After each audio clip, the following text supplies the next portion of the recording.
Police station अंबाझरीच्या हद्दीमध्ये Amravati road Ravinagar या ठिकाणी दिनांक 16/8/2024 रोजी सकाळी 7:15 वाजताच्या सुमारास एक ACC कंपनीमधील रिटायर्ड कर्मचारी आहेत. त्यांचं वय 72 वर्ष, पांडुरंग नारायण कुर्वे हे पैसे काढण्यासाठी SBIच्या ATM मध्ये गेले असता त्यांना एक इसम त्यांच्या मागून आला आणि ATM में कुछ पैसा बराबर निकलता नहीं, आप ट्राय करके देखो असं म्हणून त्यांना मदत करण्याच्या उद्देशाने त्यांच्याजवळ गेला आणि पैसे निघत नाही, पिन टाकायला लावली आणि त्यांनी मागून ती पिन बघितली आणि त्याला थांबायला लावून परत ATM मधून पैसे काढण्याच्या याच्याने त्यांनी कार्ड एक्सचेंज केले आणि तिथून निघून गेले. सदरच्या फिर्यादी हे घरी गेल्यानंतर त्यांना एक 15 मिनिटानंतर त्यांच्या मोबाईलवर मेसेज आला.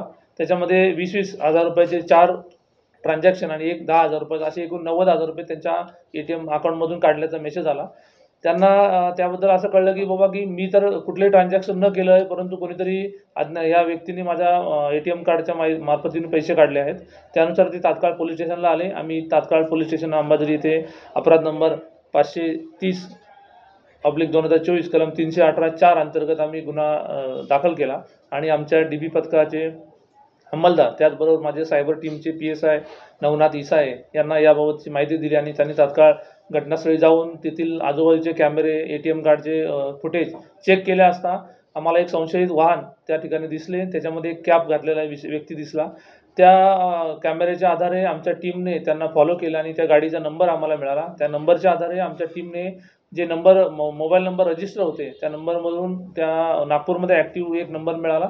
त्या नंबरला आम्ही फॉलो केला लोकेशन आणि त्या लोकेशनच्या आधारे आम्हाला मोहिंग लोकेशन होतं ते नागपूरमधून मध्य प्रदेश जबलपूरच्या दिशेने त्यानंतर अजून पुढे जात होतं.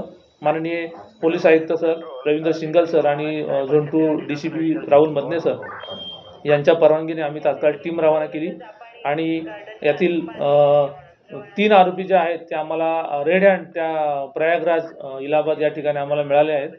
यांची मोडस अशी होती की ते एखाद्या सिनियर सिटीजन किंवा महिला असेल यांना टार्गेट करून ATM मधून पैसे निघत नाही असा बहाणा करून त्यांचे कार्ड एक्सचेंज करत होते आणि त्यातून दुसऱ्या ठिकाणी जाऊन पैसे काढत होते.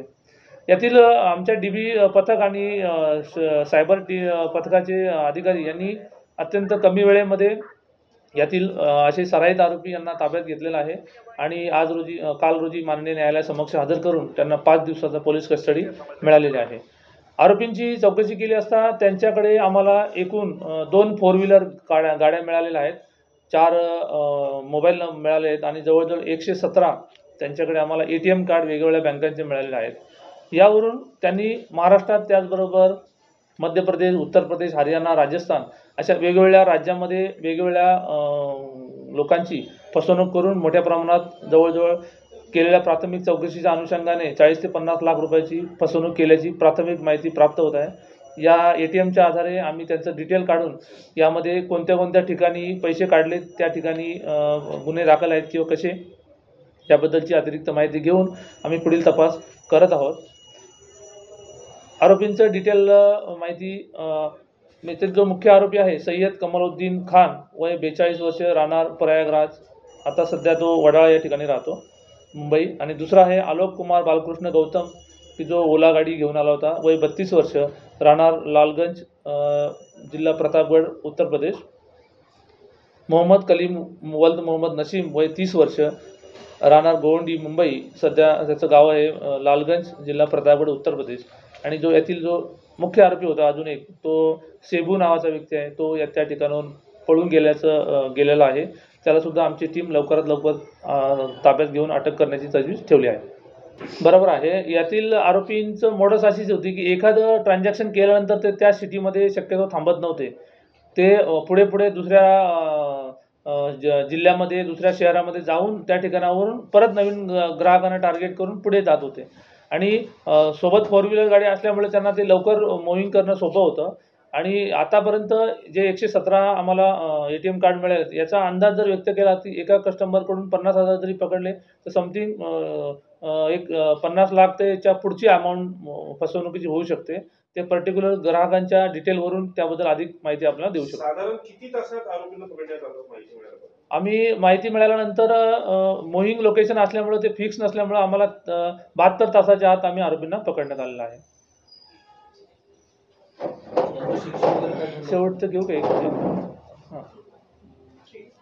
सदरची उल्लेखनीय कामगिरी माननीय पोलीस आयुक्त श्री रवींद्र सिंगल सर, माननीय joint C P madam, additional C P Shewale sir, त्याचबरोबर झोन 2चे DCP श्री राहुल बदने सर आणि ACP नंदनवा सर यांच्या मार्गदर्शनामध्ये आणि आमच्या नेतृत्वामध्ये सदरची कारवाई माझे DB पथक, त्याचबरोबर सायबरचे अधिकारी नवनाथ इसाळे यांनी अत्यंत कमी वेळामध्ये 72 तासाच्या आत अशा प्रकारे ATMचा मोठ्या प्रमाणामध्ये लोकांची फसवणूक करणाऱ्या सराईत टोळीचा पर्दाफाश केलेला आहे आणि याद्वारे आम्ही जे ATM मिळाले आहेत त्यातून आणखी किती ग्राहकांची फसवणूक केली आणि एकूण किती रक्कम ची फसवणूक केली याबद्दल अधिक माहिती घेऊन आपल्याला कळवण्याची तजवीज ठेवतो.